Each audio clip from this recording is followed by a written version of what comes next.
Welcome back to the CMF Conspiracies podcast. Today we're diving into a real-life mystery that's as chilling as it is fascinating. The Pied Piper of Hamelin. You all know the story, right? A town just overrun with rats. A mysterious piper who promises a solution. But for a price, of course. A broken promise, and then, oof, all the children vanish. But what if there's more to this story than just a simple cautionary tale? Right. We've got some really incredible source material for this one, and we're going to separate fact from embellishment to explore the theory surrounding what really happened in Hamelin. I think what's so fascinating about this case is that it really straddles this line between historical record and enduring folklore. So how much can we actually trust the sources? And where does that history end and the myth begin? Exactly. To really kind of unravel this, we need to start with the earliest accounts, and that leads us to something that's quite intriguing. There was a stained glass window in the Hamelin church, dating back to around the year 1300. Now, sadly, it was destroyed, but luckily written accounts of it actually survived. And what's really interesting about this window is it's one of the oldest depictions that we have of the Pied Piper. And it doesn't mention rats at all. No rats, but that's like the Pied Piper's whole thing. So I'm curious, when did that detail get added to the story? It seems that detail was actually added much later, around the 16th century. Why? That's a question that still has scholars scratching their heads to this day. But it really makes you wonder how much of the story that we know today is a later addition, perhaps even influenced by, the fears and anxieties of different eras. It's like a game of historical telephone. The story gets distorted with each retelling. Yeah. Oh, and speaking of chilling reminders, there's a street in Hamelin called Bungelosenstrasse, which translates to street without drums. Yes. And to this day, music and dancing are forbidden on that street. It's believed to be the very place where the children were last seen. Can you imagine living in that town, knowing that that street holds such a dark history? Yeah, that would definitely give me the chills. So we have this early visual record, but is there anything more concrete, tying this event to history? Something that proves that this wasn't just a made-up story. There is a town record from 1384, so about a century after the incident. Simply states, "It is 100 years since our children left." So this wasn't just a story, it was a statement of collective trauma etched into the town's official records. Wow, that's incredibly powerful. And it gets even more specific. Early sources actually pinpoint the date as June 26th, the feast day of Saints John and Paul. Was that date significant? Or just a way to mark the year before standardized calendars? It feels like each detail just adds another layer to this mystery. We may never know for sure about the date's significance, but it's these specific details that keep us searching for answers. And that brings us to, I think, one of the most popular theories, the Black Death. Many people believe that the Piper represents death, and that the children were victims of the plague. Okay, that seems to make sense on the surface. But you're about to tell me there's a problem with that theory, right? Indeed there is. The Black Death ravaged Europe in the 1340s and 50s. That's more than 50 years after the Hamelin incident. So the timeline simply doesn't match up. So if it wasn't the plague, what really happened to these children? Buckle up, listeners, because we're about to explore some alternative theories. And some of them are pretty wild. One theory suggests that these kids weren't abducted, but were sent away. Desperate times call for desperate measures, and 13th century Europe had its share of hardship. We're talking poverty. Maybe parents couldn't afford to feed their children. It's hard to imagine making that kind of choice, sending your child away with a stranger. It is heartbreaking to consider, but it was a reality for many people during that time. And there's a historical tie-in here too, the Ostsiedlung. This was a period of eastward colonization by Germans, so perhaps these children were part of some kind of mass migration, with the Pied Piper serving as a recruiter, promising a better life in the East. Of course, whether they were sent willingly or coerced, that's another question entirely. That's a really intriguing possibility. But wouldn't there be some sort of records of them settling somewhere else? Not necessarily. Records weren't as meticulous back then, and entire communities could vanish without a trace. I mean, it was a different world, with different ways of tracking people and events. It makes you wonder how many stories like this are lost to history, simply because there was no one to document them. Okay, on to another theory. What about the Children's Crusade? This one always seemed a bit far-fetched to me. Now, this one is a bit more out there. The Children's Crusade was a failed attempt to reach the Holy Land, fueled by religious fervor and naive idealism. I mean, imagine the desperation and the blind faith it would take for parents to allow their children to join such a perilous journey. So are we saying that these Hamelin children were caught up in that? led astray by some charismatic figure like the Pied Piper. Maybe he promised them a holy mission or a shortcut to salvation. It's a chilling thought. A band of children just marching off to an unknown fate. Some speculate they might have ended up in modern-day Romania, but the evidence is scant. But it does raise the question of how susceptible people are, especially children, to charismatic leaders and persuasive rhetoric. This is a theme that resonates throughout history, even in our own time. That's a great point. It's a reminder to always be critical of the information we're given, no matter how convincing the source may seem. Okay, let's throw another theory into the mix here. Mass psychogenic illness. Could this have been a case of dancing mania or St. Vitus's dance? I've heard about these historical cases, but can you explain a little bit more about them for us? Absolutely. Mass psychogenic illness is a fascinating phenomenon where a group of people, often under stress or in a heightened emotional state, exhibit similar physical or psychological symptoms with no apparent organic cause. Think of it as like a shared delusion or hysteria. That can spread through a community. You're saying these kids could have literally danced themselves to death, or maybe wandered off in a trance-like state following the Piper's music. It sounds like something out of a horror movie. Not necessarily to death, but they could have been compelled to follow the Piper due to this shared delusion or hysteria, and in doing so, become disoriented and lost. It's a fascinating area of study, how social dynamics and psychological factors can influence entire groups. It really highlights the power of collective belief, even when it's based on something totally irrational. It's amazing how the human mind can be both incredibly resilient and incredibly vulnerable at the same time. And with that, we're going to take a quick pause. Don't go anywhere, listeners.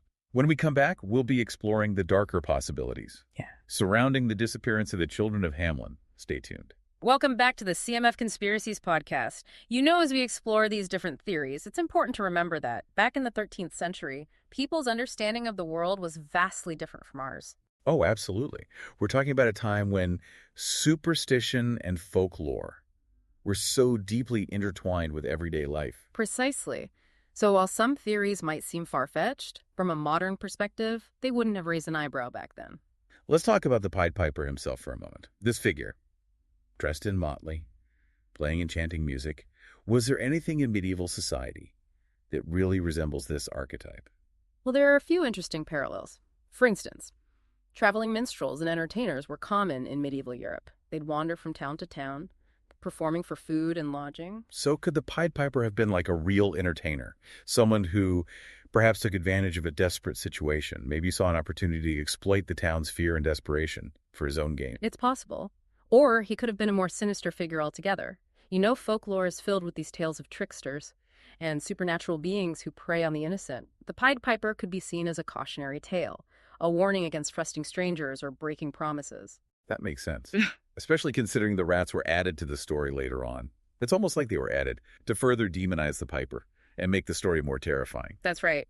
The rats could have been a symbolic element, perhaps representing the plague itself, or some other societal ill. But it's also interesting to think about why this story, despite its dark themes, has resonated for so long. Why do we keep coming back to it, retelling it, reinterpreting it? It's definitely a story that sticks with you. I think it taps into some primal fears that are just universal. The fear of losing a child, the fear of the unknown, the fear of forces beyond our control. Absolutely. And the fear of being betrayed by those in power. You know, the town council breaking their promise to the Piper adds another layer of unease to the whole story. Right. It makes you question who the real villains are in this story. The Piper, or the townspeople who broke their word. It's a cautionary tale, not just for children, but for society as a whole. It reminds us that our actions have consequences, and that sometimes even the most charming figures can harbor dark secrets. And it leaves us with this profound sense of unease. You know, the children are never found, the mystery's never solved. It's a story that stays with you, and that makes you question the nature of good and evil. And the nature of truth itself. We're left wondering, what really happened in Hamelin? Was it a historical event distorted by time and legend? Or was it always a cautionary tale? A story designed to teach us a lesson? Perhaps it's a bit of both. You know, the truth may be lost to history, but the story endures, reminding us that there are some mysteries we may never fully unravel, but that doesn't mean we stop searching, does it? The quest for answers is just as important as the answers themselves. Couldn't agree more. Now, listeners, we've explored a lot of ground today, from historical facts to psychological theories to cultural archetypes, But we're not done yet. When we come back, we'll be delving into some of the more controversial theories surrounding the Pied Piper and examining the darker side of this enduring mystery. Stay tuned. Welcome back to the CMF Conspiracies podcast, ready to plunge even deeper into the mystery of the Pied Piper. Up until now, we've been focusing on theories that, while unsettling, still have a certain fantastical element to them, but there were some interpretations of this story that take a much darker turn. So, what are some of those more disturbing theories? Well, I think what's important to remember is that the Pied Piper story isn't static. It's been told and retold for centuries, and each retelling kind of reflects the anxieties and fears of its time. So, as society's understanding of things like church, child abduction, and mass hysteria evolved, so too did the interpretations of this tale. Precisely. And that brings us to some of the more disturbing theories. One suggests that the Pied Piper might have actually been a predator who abducted the children for nefarious purposes. Okay, now that's a terrifying thought. This theory really hits on that primal fear, doesn't it? The idea of a charming stranger luring children away from safety, it's a fear that's so deeply rooted in our collective psyche. And it's reflected in countless stories and legends across cultures. Exactly. And what's especially unsettling about this theory is that it offers no resolution. The children simply vanish, their fate unknown. It's a story that stays with you. It makes you question the nature of good and evil and the possibility that evil can lurk in unexpected places. It also raises questions about the responsibility of the adults in the story. Could they have done more to protect the children? Were they complicit in their disappearance? Absolutely. These are questions that resonate even today as we grapple with issues like child safety and community responsibility. The Pied Piper serves as this chilling reminder that sometimes the most vulnerable members of society are the ones who pay the price for the actions of others. Okay, shifting gears a bit, there's another theory that, while not as overtly sinister, still suggests a disturbing truth behind the children's disappearance.